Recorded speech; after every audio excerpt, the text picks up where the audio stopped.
Well, today, we're taking a deep dive into our source material to completely dismantle that advice. We really are. We're unpacking the transcript of a vastly influential commencement message delivered by Denzel Washington. And our mission today is to take this sacred idea of the safety net and replace it with a strategy for success that feels, honestly, entirely counterintuitive. It really flips things on its head. It does. We're analyzing the core philosophy of his speech, the historical mathematics of success he lays out, and the raw, highly specific personal anecdotes he uses to prove his point. Which makes this a truly remarkable piece of text, primarily because it directly challenges our fundamental relationship with failure. Right. I mean, human beings are conditioned to mitigate risk.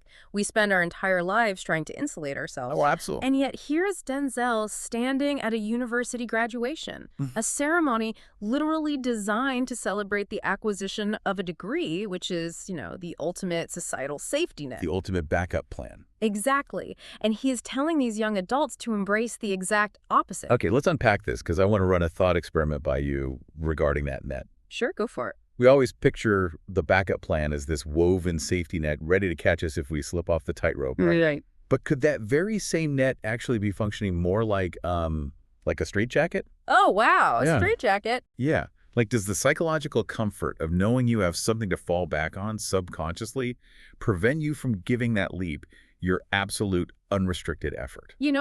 That framing completely changes the paradigm. If you know the net is there, your cognitive load is split. How so? Well, psychologically, maintaining a backup plan requires mental energy. It requires a division of focus. Right. You're looking down. Exactly. If you are constantly looking down to ensure the net is secure, your eyes are off the horizon. You are literally anticipating the fall rather than visualizing the landing. That makes so much sense. You're hedging your bets. And a hedged bet, by definition, is not a full commitment. Which brings us to the core thesis, the massive pivot at the beginning of this speech. Denzel tells the audience, if I'm going to fall, I don't want to fall back on anything. I want to fall forward. I love that line. And why? Because, as he puts it, at least this way I'll see what I'm going to hit. It's just a brilliant kinetic visual. Falling backward implies a retreat. It implies returning to a previous, safer state where zero progress was made. You're just back at square one. Right. But falling forward means that even in the midst of your failure, your momentum is still carrying you toward the goal. Yeah, you're still moving. You are physically closer to the objective when you hit the dirt than you were when you started. So let's talk about what the mechanics of falling forward actually look like in practice. Because instead of just, walking through historical examples one by one, Denzel is really outlining the hidden mathematics of success. He really is. He starts by establishing the stakes with Nelson Mandela, quoting that there is no passion to be found playing small, and in settling for a life less than you are capable of living. Mandela represents the ultimate refusal to play small, regardless of the astronomical friction involved. Yeah, definitely. Playing small is the ultimate safety net. It is a conscious decision to shrink your capabilities so you never have to experience the pain of falling short. But once Denzel establishes that playing small is just totally off the table, he moves into the statistical reality of what going big actually requires. And that's where the math comes in. Exactly. He brings in Reggie Jackson. And for the listener, you probably know Reggie Jackson as Mr. October, a legendary baseball icon famous for hitting these massive game-winning home runs. An absolute legend. But Denzel ignores the home runs entirely. He highlights a completely different statistic. Reggie Jackson struck out 2,600 times in his career. Wow. The most in the history of Major League Baseball. 2,600 times he walked back to the dugout having completely failed his objective on a highly public stage. Right. But people don't remember the strikeouts. They remember the home runs. And he pairs that immediately with Thomas Edison. We all know Edison invented the light bulb, but Denzel points out the math again. Edison conducted 1,000 failed experiments before getting there. 1,000? The 1,001st attempt was a light bulb. What's fascinating here is that Denzel isn't offering up some toxic positivity slogan like failure is just a stepping stone. Right, it's not just a bumper sticker. Exactly. He is arguing a rigorous mathematical point persistence fundamentally outweighs perfection. Every single one of those 1,000 failed experiments wasn't just a mistake. It was an active extraction of data. He was learning what didn't work. Edison had to systematically eliminate 1,000 incorrect filaments to isolate the one that worked. Reggie Jackson had to swing through 2,600 pitches to calibrate his timing for those home runs. So falling forward is like the active, aggressive process of elimination. Exactly. Let's apply that to the 9-dot IQ test he brings up. You have a square of 9 dots, and the challenge is to connect all of them by drawing 5 lines without ever lifting your pencil. Right, a classic puzzle. And Denzel points out that the only way to solve the puzzle is to literally draw your lines outside the invisible box created by the dots. Yeah. But I have a question about human nature here. Sure. Does thinking outside the box inherently require us to fail first? Like, are human brains just wired to try the conventional, incorrect ways over and over until sheer exhaustion forces us to draw outside the lines? Cognitive psychology would say yes, we absolutely are wired that way. The human brain is an efficiency engine. Okay. We rely on predictive coding and recognize patterns to save energy.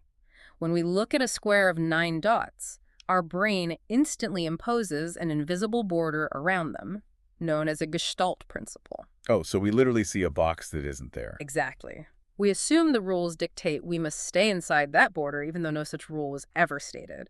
So we try, we hit that invisible wall, and we fail. We try another angle inside the box, and we fail again. So we basically have to break our own mental models. Yes. The failure isn't a detour. It's like the toll booth on the road to the solution. You have to pay the price of getting it wrong to realize the box is an illusion. It is only when the conventional methods are thoroughly exhausted, when you've failed enough times to shatter your own assumptions, that you finally permit yourself to extend that pencil line into the blank, uncertain space outside the dots. Wow. You don't achieve out-of-the-box thinking without the in-the-box frustration. The failure is the mechanism of realization. Seeing this dynamic in historical giants like Mandela or Edison or Reggie Jackson is one thing. It's very easy for us to mythologize them and assume they are just built differently. Oh, for sure. We put them on a pedestal. Right. But the speech takes a vital turn when Denzel applies this to his own incredibly messy, highly relatable life trajectory. His path was not a straight line of Hollywood success. He actually exposes his own academic disasters. He brings the audience into his time as a pre-med student at Fordham University. And taking pre-med is essentially the ultimate academic safety net. True. It is a highly respected, safe, guaranteed path to a stable career. But then he runs into a course called cardiac morphogenesis. Which I can barely pronounce. Right. And he admitted he couldn't read it, couldn't say it, and definitely couldn't pass it. So the safety net snaps. Yeah. He fails out of pre-med, bounces over to pre-law, fails at that, pivots to journalism, and eventually bottoms out with a 1.8 GPA. By age 20, Fordham University politely suggests that he take some time off. Which is administrative code for, you need to leave. He calls this the absolute lowest point of his life. He's 20 years old, carrying the shame of a 1.8 GPA, and he ends up working in his mother's beauty shop in Mount Vernon. Yeah. This leads to a highly cinematic moment in the text. He gives the exact date, March 27th, 1975. He's sitting in the shop, staring into the mirror, and an older woman is sitting under a hairdryer behind him. An elder in the town, he points out. And she is just piercing him with this stare through the reflection. She takes the dryer off her head and delivers a prophecy. She tells this 20-year-old college dropout, "Young boy, you are going to travel the world and speak to millions of people." It becomes the anchor point of his entire trajectory. But what is crucial for our analysis is that he doesn't just walk out of that beauty shop and stumble into an Oscar. Right. Things don't just magically get better. No, the failures actually escalate. They get intensely public.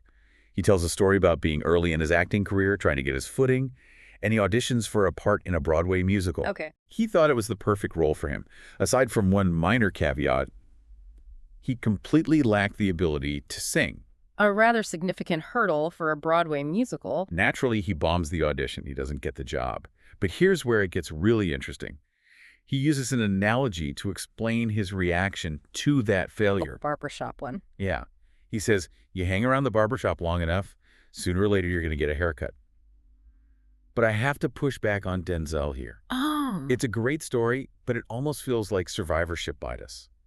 We only hear about the guy who failed and came back 30 years later because he's Denzel Washington. What about the people who hang around the barbershop and just never get a haircut? Is he advocating for blind, stubborn repetition? That is a really critical distinction to make, and it comes down to the difference between passive waiting and active persistence. Okay, unpack that. The people who never get a haircut are treating the barbershop like a waiting room. They are passively sitting in the chair, hoping success taps them on the shoulder. But that is not what Denzel did. Right. When he failed that musical audition, he says he walked out and he prepared for the next audition. He prayed and he prepared. He didn't fall back to journalism. No, he was falling forward. Every failed audition was like one of Edison's incorrect filaments. He was eliminating the wrong ways to read a scene, the wrong ways to carry his body, the wrong ways to project his voice. So he was actively learning. Exactly. The barbershop, in his analogy, isn't a waiting room, it's the arena. You have to keep showing up to the arena and actively refining your craft through the friction of failure. And the payoff to that specific story is what brings the concept home. Because 30 years after that disastrous singing audition, he finally catches his break on Broadway. He stars in the play Fences. Such a great play. But the detail that makes this a masterpiece of a narrative is the location. He starred in Fences at the Court Theater, the exact same theater where he had failed that musical audition 3 decades prior. It's incredible. Failure didn't just delay his success, it actively mapped his direction.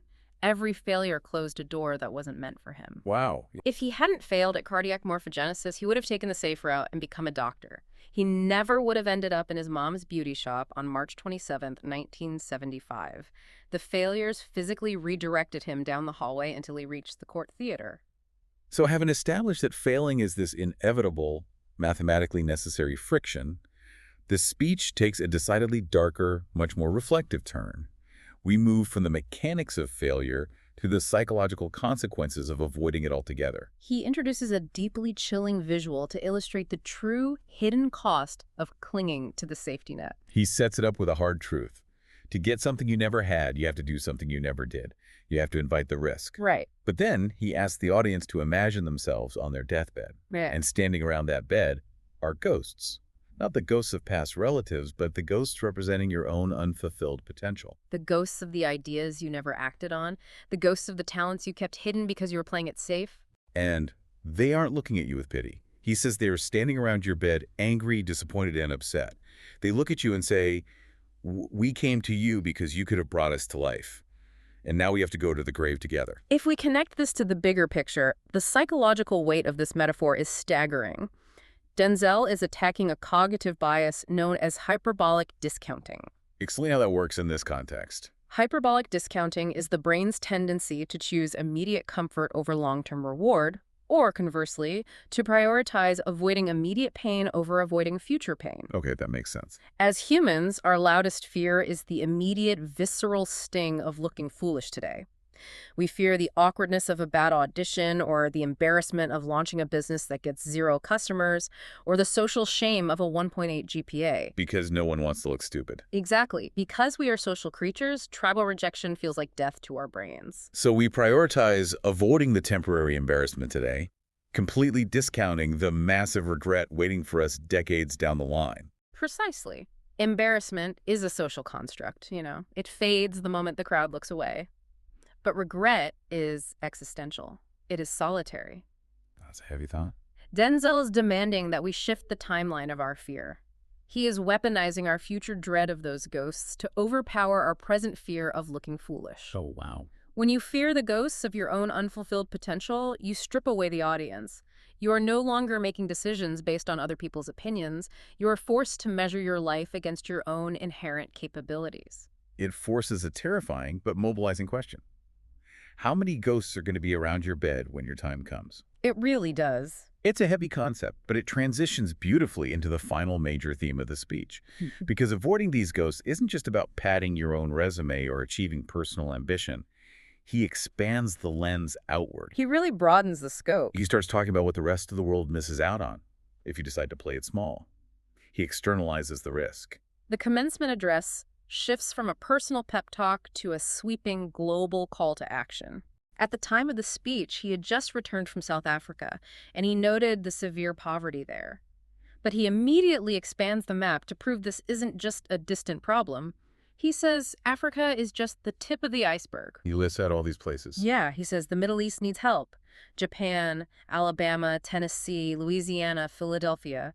He points directly at the audience and states, "The world needs a lot, and we need it from you."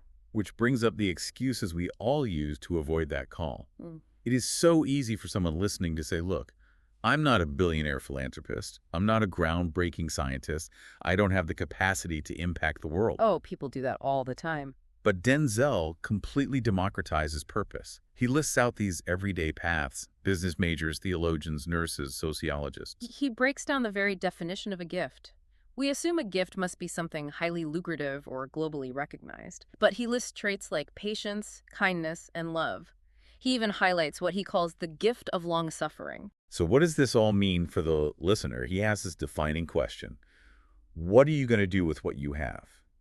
Is he essentially arguing that our basic human traits, whether it's the ability to endure long suffering or the capacity to be patient with someone in crisis, are actually currencies, and we are obligated to spend them? That is the exact paradigm shift he is demanding. Your talents are not yours to hoard. When you refuse to take a risk because you are afraid of getting it wrong, you are hoarding currency that the world desperately needs. Man, that really changes how you look at playing it safe. It does. Taking risks isn't just about going for a high-paying promotion. True risk-taking, as he defines it, is about extreme vulnerability. It is being open to people and to ideas. It is knowing what you know and having the humility to know what you don't know. You can't let perfectionism paralyze you when the global stakes are this high. You have to give everything you've got. Your time, your talent, your prayers, your treasures. Serving others requires the courage to fall forward on their behalf. Right. If you stay in the safety net, the world misses out on the unique solution only you could have provided. We have covered a massive amount of conceptual ground today. We started by identifying the psychological straitjacket of the backup plan and how hedging our bets divides our focus. We really unpacked that. We looked at the sheer mathematics of innovation, realizing we have to embrace our inner 2,600 strikeouts, just like Reggie Jackson, because every failed experiment is simply eliminating the wrong paths. We examined the necessity of shattering our own cognitive borders, like in the 9-dot test. And we faced the reality of those deathbed ghosts, shifting our motivation from avoiding temporary embarrassment to avoiding permanent regret. And ultimately, we learned that falling forward isn't a selfish pursuit of wealth or status. It's about developing the vulnerability to share your hard-won gifts, even if that gift is just long suffering, with a world that is practically begging for them. So whether you are listening to this staring down a metaphorical 1.8 GPA in some area of your life, or you are contemplating a terrifying career pivot, or you are dreading an upcoming audition where you feel completely unqualified, well, the message of the deep dive is clear. Absolutely. The only true way to fail is to not try at all, to stay inside the invisible lines. Which leaves us with one final thought to explore on your own. Denzel notes that dreams without goals are just dreams, and every failed experiment is simply one step closer to success. A powerful reminder. So I want you to look at your own life right now. What is a current failure that you are agonizing over? A rejection, a financial misstep, a door slammed in your face. We all have them. What if you are completely mislabeling it? What if the failure you are losing sleep over today is exactly like Denzel's failed musical audition? Oh, that's a great perspective. What if it is simply the universe giving you your necessary 1,000th failed experiment, closing the wrong door, and setting the stage for your own victory at the court theater years from now? You just have to be willing to drop the safety net, stop looking down, and fall forward.